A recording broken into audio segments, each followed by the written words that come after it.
Hi everyone, I'm Sandie La Nae. Welcome to Psychic Creations. We have an interesting show for you today. We will be on the location at the Washoe State Park, and I will be giving a lecture on our book, Weird Haunted Virginia City. It will be a PowerPoint presentation. So please join in and enjoy the show.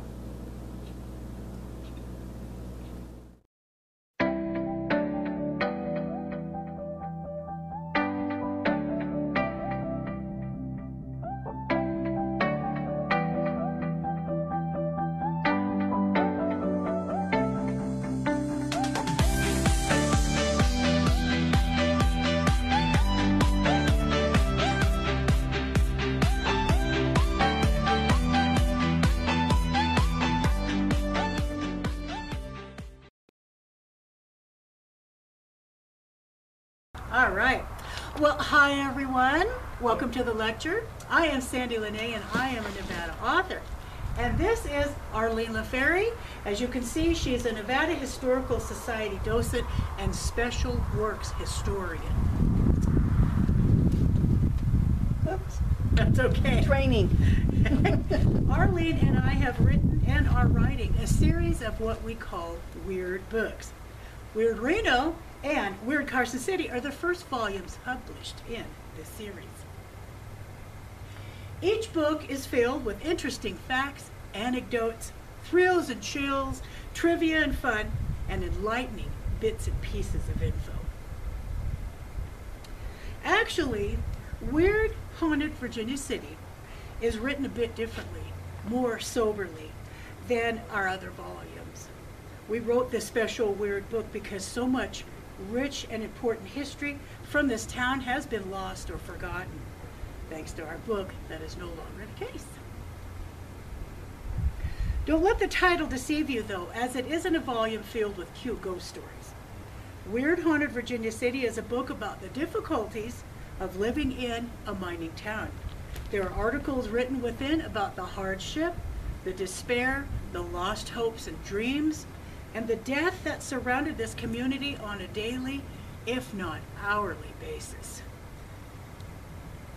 This book is about the treacherous times that have left haunting impressions still seen and felt today in this historic town. But this book is also about the awesome history of the residents' lives, their homes, their businesses, careers, and jobs, and their day-to-day situations that most people today might never know about if it weren't for our book. And I thank Arlene 1,000-fold for the remarkable research and exclusive personal files that went into writing this volume. We are proud to say that this book has an accumulated 35 plus years of research. I added a couple pieces of information. And it has over 50,000 pieces of information from documents, letters, articles, edicts, newspapers, certificates, ordinances, reports, interviews, records, license, and correspondences for just about every kind of communication and connection that there is. Now, I will expound on a few events written in this book for today's lecture, with excerpts about the history enveloping this Wild West community and the interesting happenings.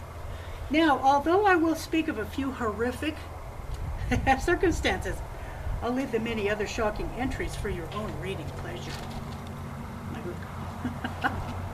All right. Now, the city of Virginia was founded in 1858. And during its heyday in the mid-1870s, the population was over 25,000. By the late 1870s, the mine's output declined, and so did the city's distinction start to wane.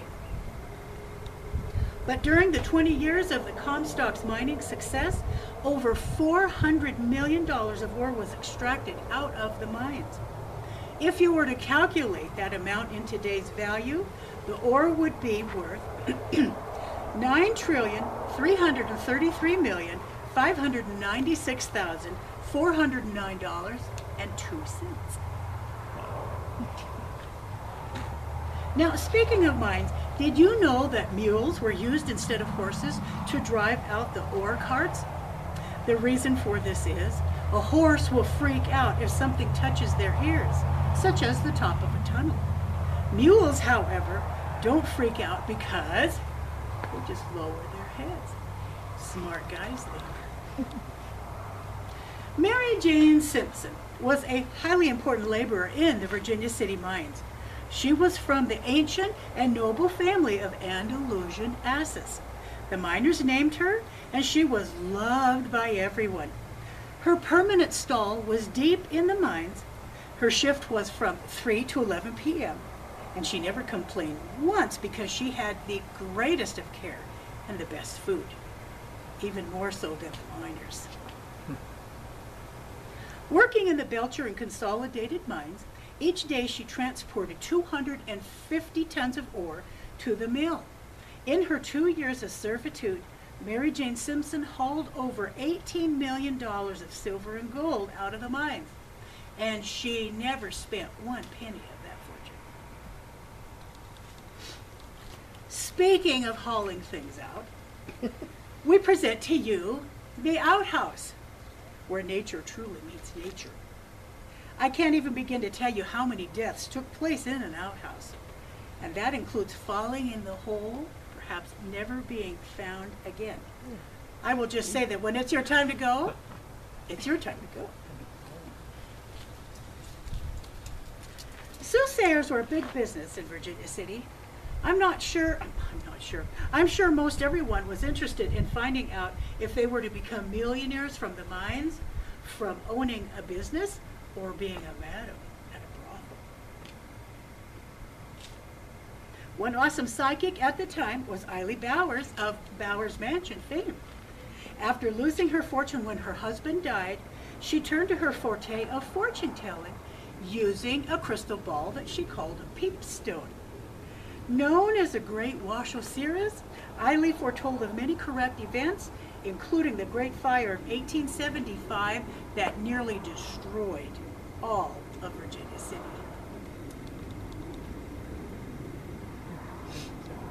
Other noted Virginia City women were the ladies of the evening, who followed the mining camps around from region to region. After all, mining men needed something to do above ground after spending a long day, usually 10 hours, underground. Many fallen women lost their lives due to jealous lovers or disease and from opium use. Opium was prevalent in Virginia City and abused by most every courtesan just to get through each day. There were many suicides among these ladies, using opium as their choice for death. A career in prostitution was quite hard on women. You can laugh at that. All right. Now, entertainment took on a different variety in old Virginia City, such as a particular pharmacy that kept a man's heart in a jar of alcohol for the viewing pleasure of the community's residents. John Sullivan's heart was on display in July of 1875 at Cole's drugstore. Those with a morbid curiosity would stop in to see the 2 bullet holes that killed him in his organ. And as a piece of trivia, Sullivan was actually buried without his heart.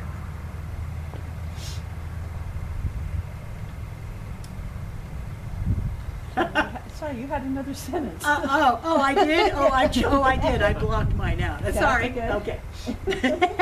Now, explosions were a thing of fear on many people's minds in Virginia City, and explosions just didn't happen in the mines. They could happen right in the heart of the city. General Van Bokkelen lived in a second-floor room in a building in the middle of town, and he was an agent for the Giant Powder Company. He happened to store 6 cans of nitroglycerin, 100 pounds of giant powder, and 200 pounds of black blasting powder under his bed. Well, the only thing that could happen did happen. On June 29, 1873, there was an explosion that horrifyingly and gruesomely blasted buildings and people to bits. Quite a few people were separated in the explosion. In fact, the remaining pieces of 3 females were buried all in one coffin. That explosion was monumental, I'll tell you. Now, did you know that women's clothing of that era could either save your life or cause your death? It's true.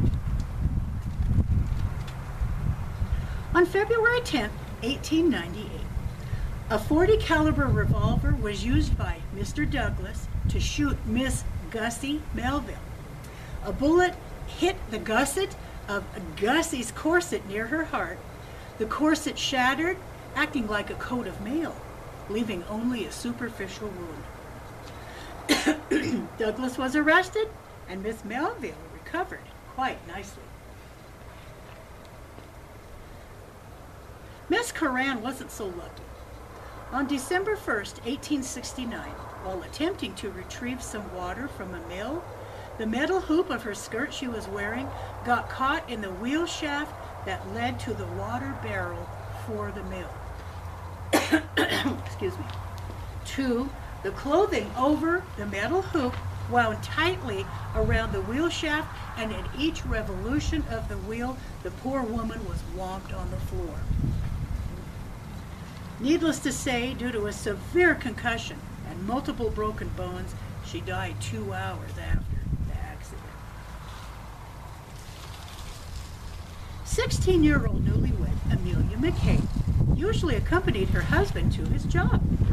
He worked the night shift at the Gold and Curried Hoisting Works. On February 18, 1873, Amelia, at work with her hubby, went into the office to retrieve a book. When she returned, she walked next to the pumping machine. Her skirts got caught, and she was pulled backwards into the space between the large spur wheel and the stone foundation upon which the machinery sits. Mrs. McKay was tightly wedged, and all bones were crushed from her waist to her knees. She lived for 5 minutes after the accident. The Territorial Enterprise printed the entire gory story, taking up column after column after column. Most of the article is reprinted in Weird Haunted, Virginia City. This book is not for the squeamish.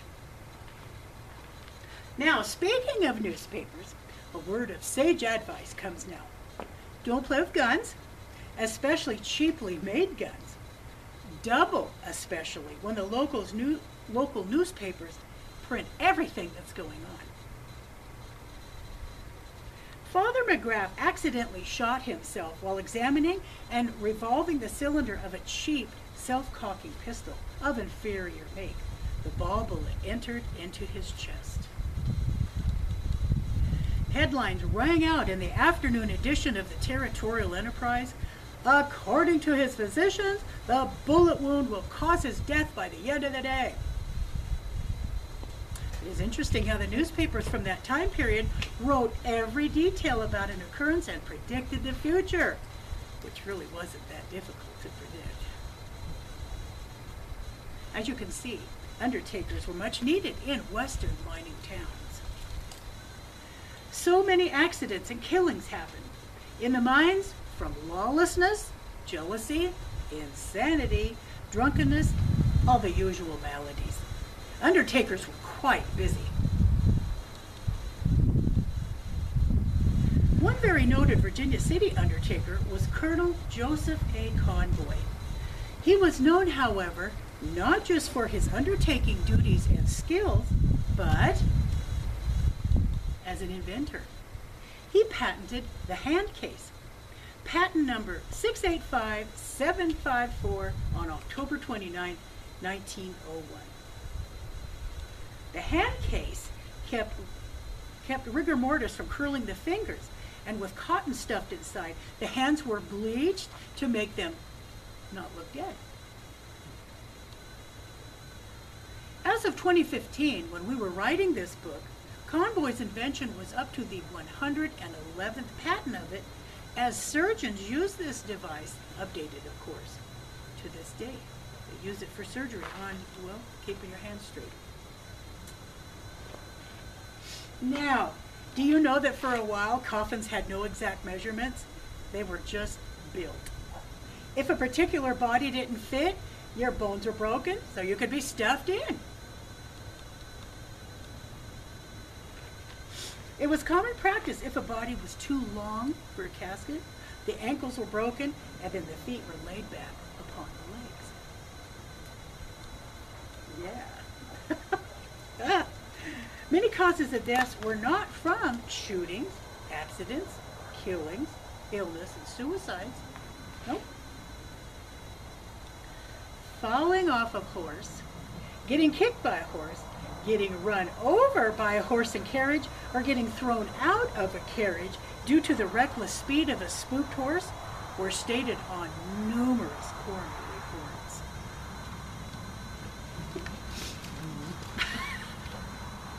Did you know that Virginia City hated San Francisco with a burning passion?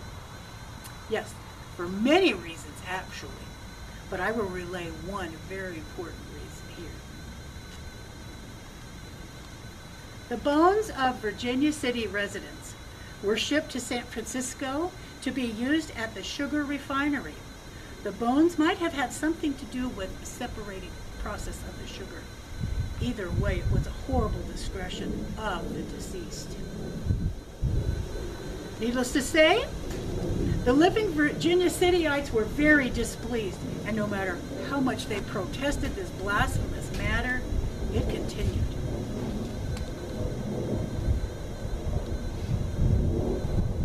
Ghost haunting inspectors. Many people think that Virginia City is haunted. Many people just poo-poo it. Now, if you read our book to find out some very scary events that went on in the mines, in houses, and on the street, but as a teaser, if you stop at the St. Mary Louise Hospital, now known as the St. Mary's Art Center, walk onto the front porch and ask Sister Xavier to appear and say hello. She did for me, and I have a phenomenal photo of her doing so. This isn't it, by the way. Now, if you happen to shop inside the Comstock Bandito, look for the ghost of a golden retriever who sleeps in the back of the store. He loves kids, and children will actually tell their parents that a ghost dog came up and licked them. The looks on the parents' faces are priceless. Now, back to Weird Haunted Virginia City Bog. It might be best to leave the light on at night when you read our book. Ghosts aren't the only frightening thing that happened in Virginia City. Last but not least, our book also dispels some of the myths about certain events that are alleged to have occurred, such as dead bodies, usually minus caskets, were stacked up in layers and piles in backs of stores, alleyways, waiting for the spring thaw to be buried. That never happened. Why would any store, bar, or restaurant owner want a dead person in the back of their business rotting away? Embalming practices weren't the norm until the turn of the century. By then, Virginia City was its own ghost town.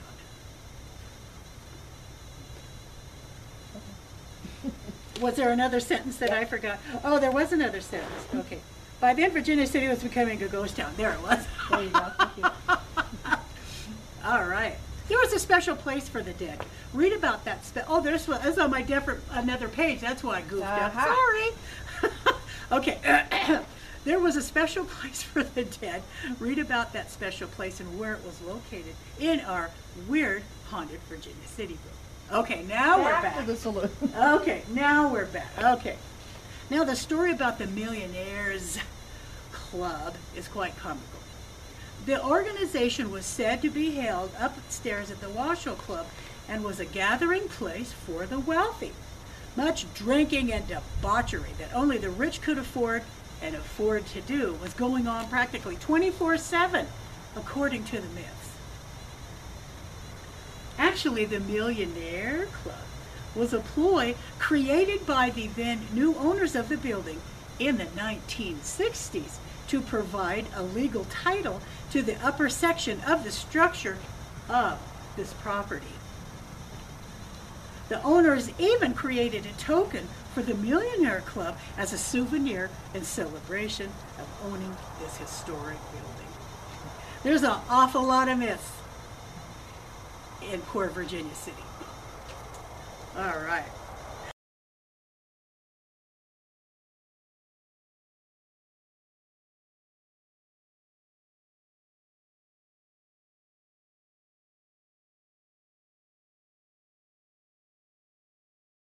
During this lecture, and additional interesting, albeit ghastly, history surrounding Virginia City. You can purchase my books at my website, or I do have them for sale here tonight. Now, these are the other weird volumes that we're working on right now, and we're not stopping at these. These are just 4 that are in the works right now. We have other titles that we're going to do too. Thank you very much for attending this lecture. Hope you enjoyed it. Thank you, Kim, very much for the invite. And the Department of Parks and Recreation, thank you for this opportunity to have this lecture. Yay! Thank you so much. Cool.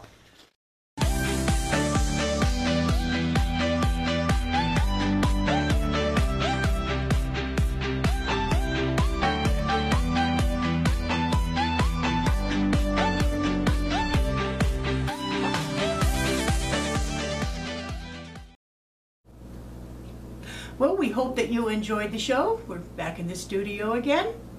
Thank you so much for watching Psychic Creations. If you would like to be a guest speaker on my show, please contact me at my website, which is www.sandypsychicstones.com, or at my email address, which is admin@sandypsychicstones.com. Please note that the content of Psychic Creations is of the spiritual, the paranormal, the metaphysical, and lectures. Thank you so much for watching Psychic Creations, and we'll see you next show.